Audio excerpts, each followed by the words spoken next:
Daily Divine Direction broadcast. Good day to our listeners and viewers. Thank you for tuning in and for allowing us to come into your viewing environment. We are here in 3D, the Daily Divine Direction broadcast, broadcasting live from the FijiWater.com sponsored studio. And as always, on the first Thursday of every month, we have with us today Rebecca Boova, licensed and registered dietitian and nutritionist, BeccaTheDietitian.com. And as always, we welcome Becca. Becca, thank you for being with us today. And would you say hello to all of our listeners and viewers? Hi, everyone. Thank you so much for having me again. I'm so excited to be here. Well, Becca, we are always delighted to have you, and all of our listeners and viewers are always excited to have you with us. So I'm going to, first of all, say to all of our listeners and viewers, which we are still having some technical difficulties here. So let me just begin by saying this.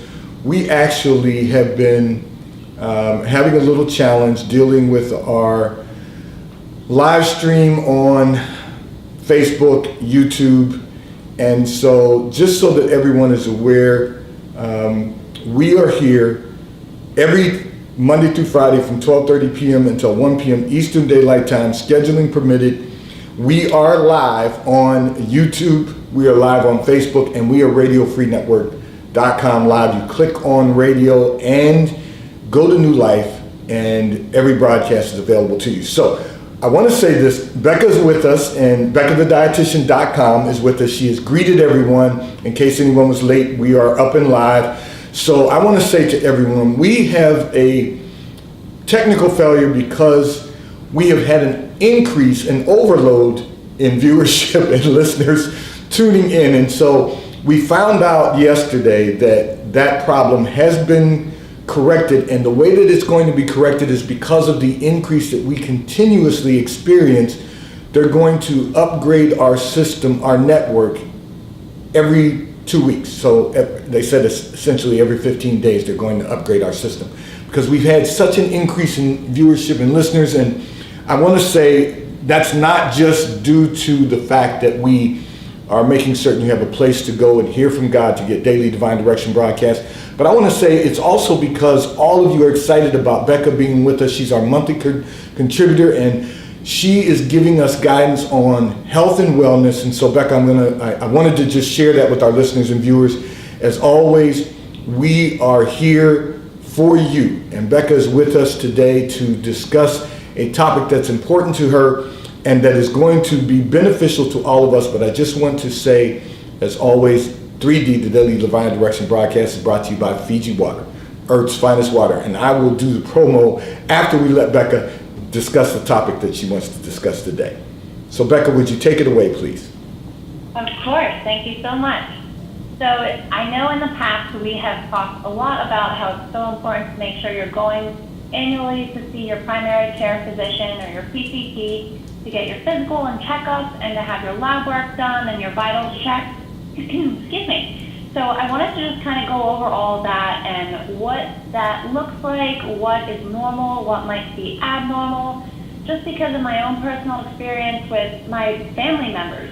They've gotten lab work and they've seen that maybe something's a little bit high or something's a little bit low, but they weren't ever really given any specific direction on how to fix that or if it's something that they should even be concerned about. So I wanted to just take this opportunity to go over a few important things that we should all be staying on top of and, looking at our numbers and really understanding what they mean and how we can change them if we need to. So the first point I wanted to just discuss was blood pressure. So anytime they put a blood pressure cuff on, it squeezes your arm, you get two numbers. The top number is your diastolic pressure, the bottom number is your systolic pressure. So basically the heart is a muscle and it flexes and it relaxes just like any other muscle. So think about whenever you're making, when you're making you're flexing your biceps. So you're flexing it and then you relax it. So the same action happens with the heart. And if there's a lot of resistance against the heart, it could be harder for it to pump. So we want to be staying on top of, our blood pressure, making sure it's less than 120/80 for a normal blood pressure, just because this is going to reduce our risk of cardiovascular disease, renal disease, atherosclerosis, and a lot of other things. So if it's anywhere above 120 over 80, something that we can do is watch our sodium intake, so making sure we're not eating too much salt in our diet, drinking extra water, and then also increasing your potassium intake, because potassium has the reverse effect of salt on your blood pressure, and it's actually going to help lower that. So that's all about blood pressure. The next thing would be your heart rate. So this is another cardiac indicator that we want to look at. They might sometimes they can read your heart rate whenever they put a finger on your wrist and they measure it that way, or it might also be measured with a pulse ox reader. Sometimes that can read heart rate as well. So normal is anywhere between 60 and 100 beats per minute. If you need to lower your heart rate, a good way to do that is by just losing weight, increasing your physical activity, and avoiding or quitting smoking completely. So those are the 2 vital signs I wanted to go over, and then next I'm going to talk a little bit more about lab work. So your CBC, or a complete blood count, this looks at things like your white blood cells, your red blood cells, hemoglobin, hematocrit, all those different types of words and stuff. And if they're low, it could possibly indicate that you could be anemic. And sometimes this is actually, it can be caused from blood loss if you had a lot of bleeding or just gave blood or have certain chronic diseases. But it can also be from not eating enough of specific vitamins and minerals.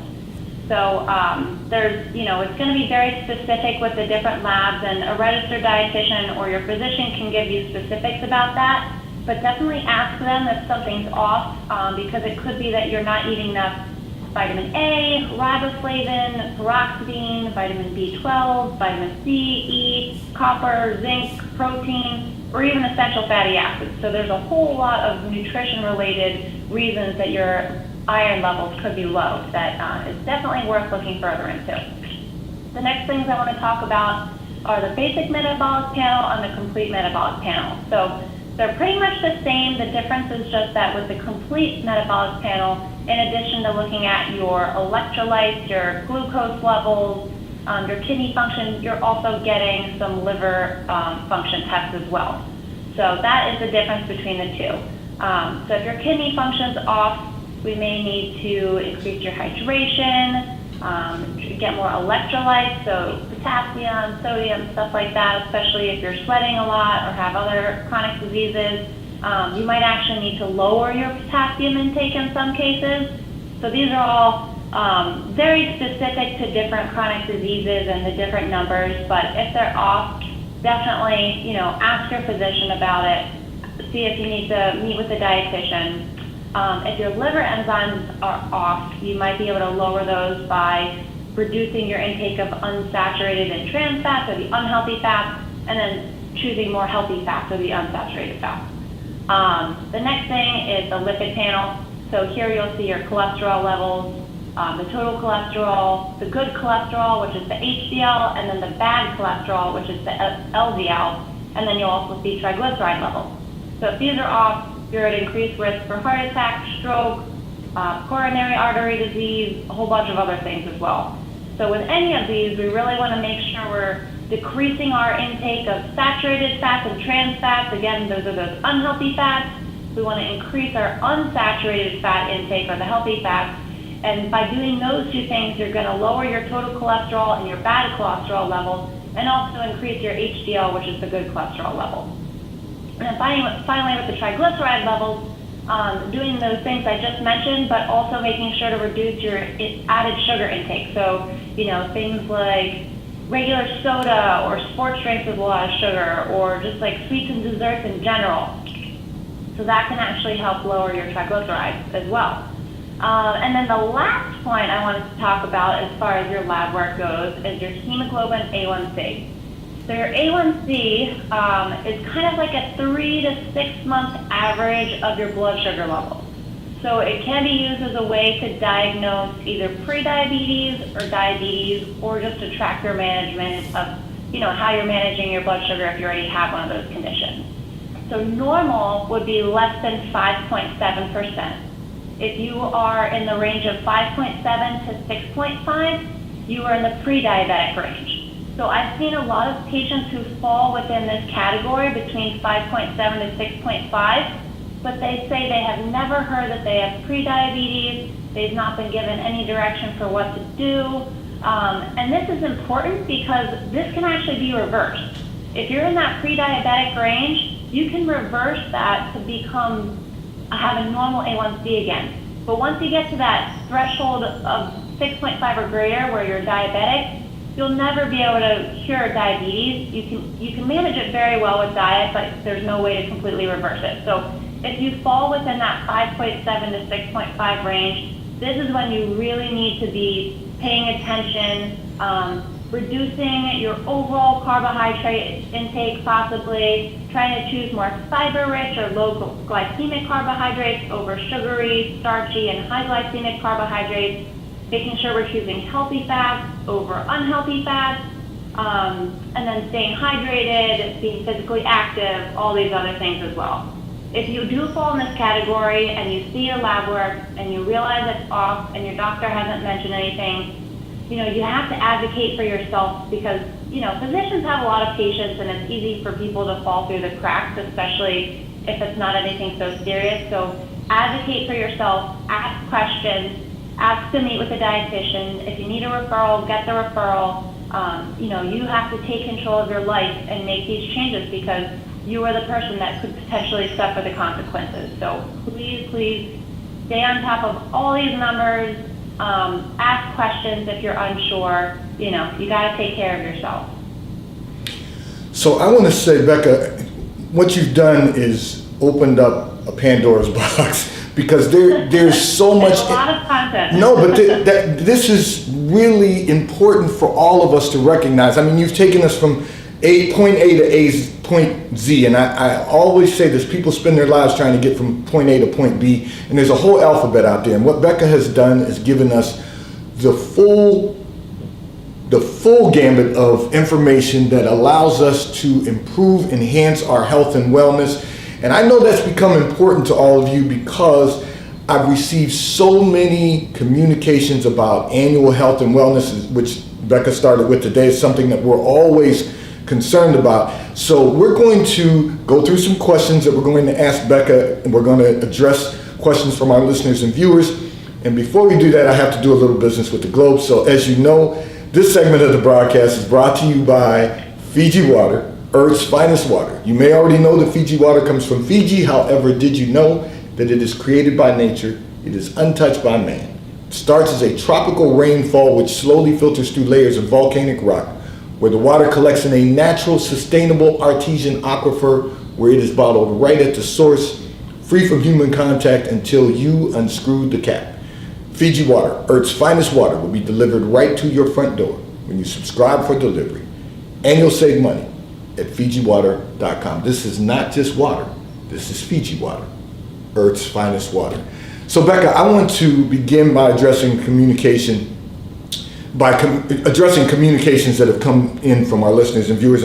So this is one of the most powerful topics. So, what you've taken us through is every component that will allow us to enhance our health and wellness. And, I have to say to you, and I've thanked you profusely for becoming our monthly contributor, but I know that so many listeners and viewers are tuning in because they want to hear from you the information about improving our health and wellness. And so could you share with our listeners and viewers, what foods should you be eating when you have high creatine levels?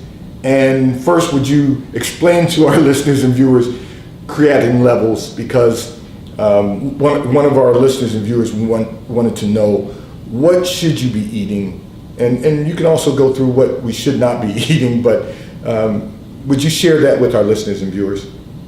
Sure, of course, and I'm so glad that this question came this week because it is directly related to what I just talked about. Yes. So your creatinine you will see in either your basic metabolic panel or your complete metabolic panel.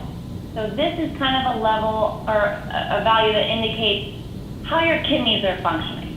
So if your creatinine levels are high, it means that they might not be filtering out some of the toxins that are in your blood as efficiently as someone with a healthy kidney. So depending on what the level is, it can indicate the severity of the kidney disease. It's in stages 1 through 5. 1 is the least severe. 5 is whenever you would be on dialysis. So depending on what that level is, it's going to change how strict you need to be with your diet modification. Okay. So an easy thing to do is to, limit your protein intake. So we need protein for a whole lot of different things, but if we're eating an excessive amount of protein, it can just make the creatinine worse and put more stress on your kidneys.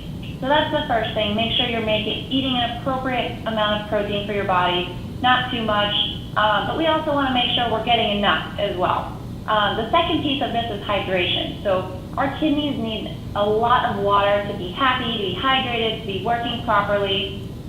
So making sure you're drinking enough fluid. Now, of course, some of the later stages of kidney disease, you may need to be a little bit more careful with your fluid intake just because in some cases your doctor might prescribe a fluid restriction. But if you're in those earlier stages, we definitely want to be pushing hydration, aiming for those, 11 to 15 cups of water a day, like I mentioned last month. Most people aren't getting enough fluid, so that's one easy way to kind of make sure that you're taking care of your kidneys. Some other considerations is that, especially if you get into more advanced kidney disease, we also need to be very careful of our potassium and phosphorus levels. That's more just kind of specific to advanced kidney disease, but it's something to always stay on top of in your lab work, make sure that those numbers are normal as well. But really the main things are just hydration and then not eating too much protein. So I'm going to add to that, Becca, what you just said, because sometimes I think, and I've noticed this also, sometimes I think that when we drink a lot of water normally, we think that we're getting enough, but because of the excessive heat right now that we've been experiencing in the month of July, for example, we really need to drink more. So, I had mentioned before, and Becca talked about this last month, very interesting. You made the comment 11 to 15 8-ounce glasses of water, whereas normally we've been told 8 ounces of water. We think we're drinking enough, we think we're getting enough hydration, but we're really not. And so we really have to focus on drinking more liquids and preferably water. I encourage everyone, this is nature's gift to us, is water. And so we want to make certain that we're getting enough water.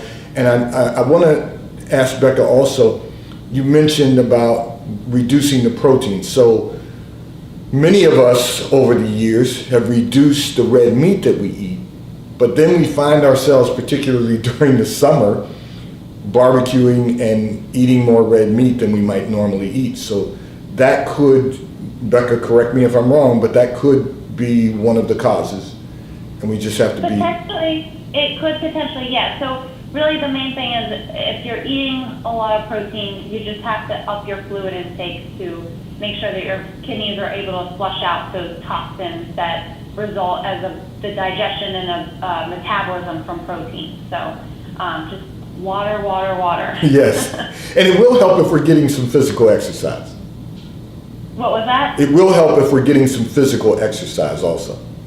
Oh, yeah. Yes. Yep. Okay, so I wanted to make certain that everyone gets this because it's important that you know what this particular diagnosis is in your blood test.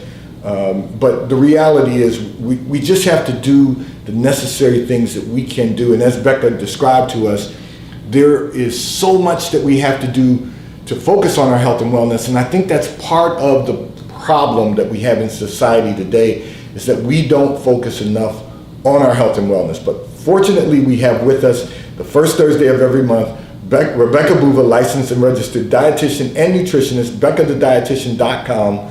And you can go to her website at BeccaTheDietitian.com and you can find information that will help with your health and wellness when she's not with us. But the first Thursday of every month, Becca is right here with us to improve our health and wellness. And so, Becca, you had indicated as we started out about blood pressure, sodium intake and potassium intake. So can you go into, now obviously we know sodium when you have a lot of added salt, but could you really go into a little more about the potassium concerns? Potassium will reduce blood pressure, correct? Pardon me, not Yes, concerns. so potassium will reduce your blood pressure. And foods that are rich in potassium would be bananas, potatoes, tomatoes, oranges and orange juice. Those are all some really good sources. But if you're eating, enough fruits and vegetables in your diet, chances are you're getting enough potassium. But unfortunately, most people do not get enough fruits and vegetables in their diet. So that's just another reason why it's so important to make sure you're eating, at least 3 to 5 servings per day of your fruits and your veggies in a variety of colors. Got it.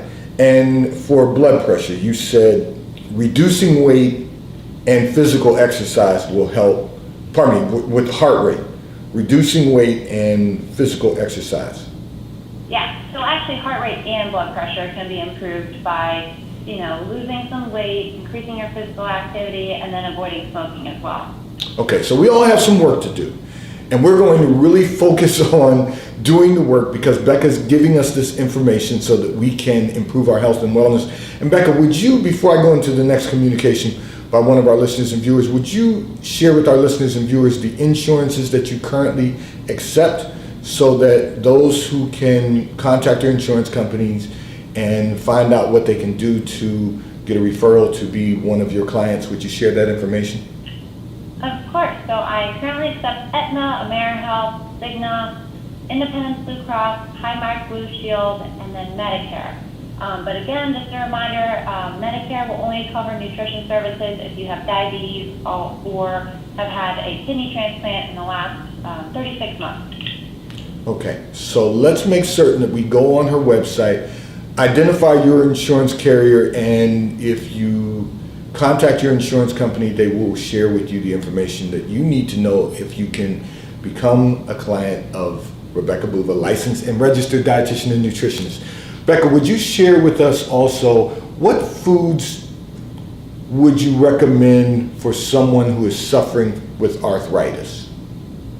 With arthritis, so this is basically a condition which is just kind of chronic inflammation in your body. So to help reduce the symptoms, we want to try and reduce that inflammation. So following an anti-inflammatory diet and staying away from those pro-inflammatory foods. So the anti-inflammatory foods are all the good foods that I talk about. So your fruits, your veggies, your lean proteins, your grains that have lots of fiber in them. So we want to be eating lots of these foods. We want healthy fats, so our unsaturated fats. And we do want to be avoiding those unhealthy fats, so the saturated fats and trans fats. We want to avoid added sugar, anything processed, anything with a lot of salt in it. So really just same principles as, how to reduce your risk of all those different chronic diseases is going to help with minimizing arthritis, pain, and symptoms. So correct me if I'm wrong, you won't eliminate the arthritis, but you can reduce the symptoms, correct? Exactly. Yes. Yeah. And so that's what we really are saying for our listener and viewer here, that even though you have arthritis, you can reduce some of the pain and suffering by just doing these things that Becca has talked about. It will certainly reduce that pain that you're dealing with on the chronic pain that you're dealing with on an ongoing basis.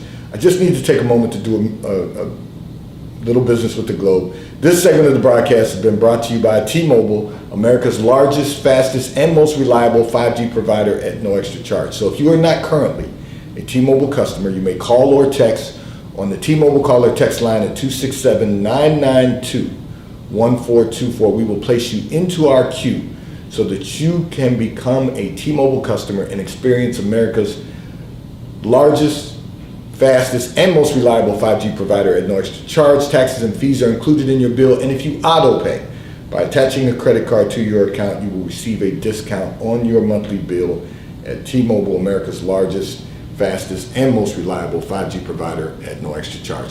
So Becca, would you share with one of our listeners and viewers who wants to know what you would recommend? Do you recommend taking a probiotic orally?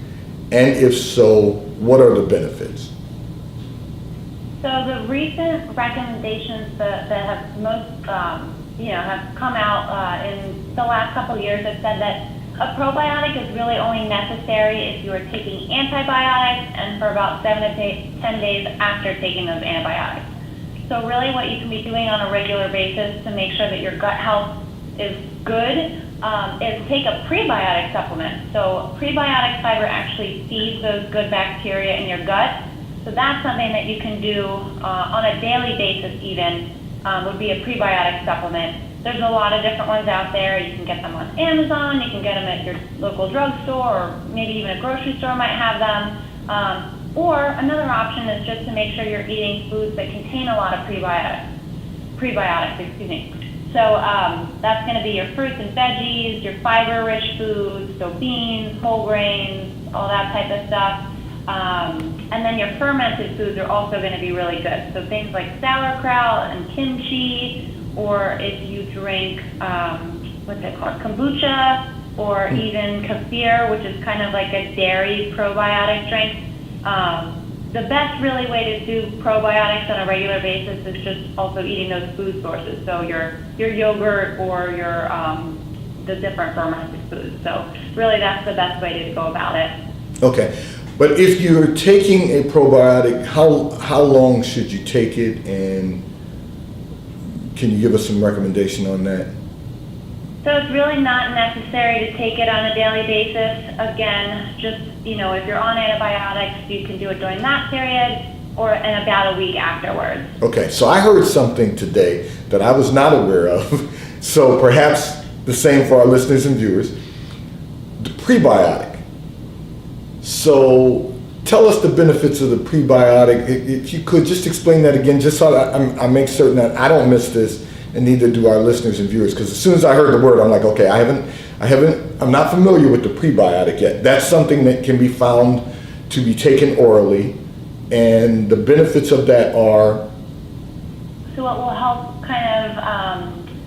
it helps feed the good bacteria in your gut. So it's going to help. Okay. With that gut microbiome environment to make it a little bit healthier, which is really important for your immune system. So our gut bacteria is actually responsible for like 70% of our immune function in our body. So it's really important. So there's that benefit, and also the fact that it will help you feel fuller longer, so it can help with weight loss. There's a whole lot of benefits, but those are basically the two main ones that I like to promote. Okay, well, I want to say I never professed to be the smartest guy in the room, and I hadn't heard that term prebiotic before, so I will begin looking for a prebiotic myself also, and I recommend, based on what Becca just shared with us, that's something that everyone should at least take a look at, the possibility of taking a prebiotic, since it is going to be beneficial. And Becca, thank you for sharing that. Would you share with our listeners and viewers, we're about to go into another heat wave, and we've been in and out of those for the summer, it seems like. Could you really have. Yes. Could you share with our listeners and viewers what we need to do to maintain good health and wellness during these heat waves that we're having? Of course, I know you shared with us hydration is always going to be important. Water, and did I mention water?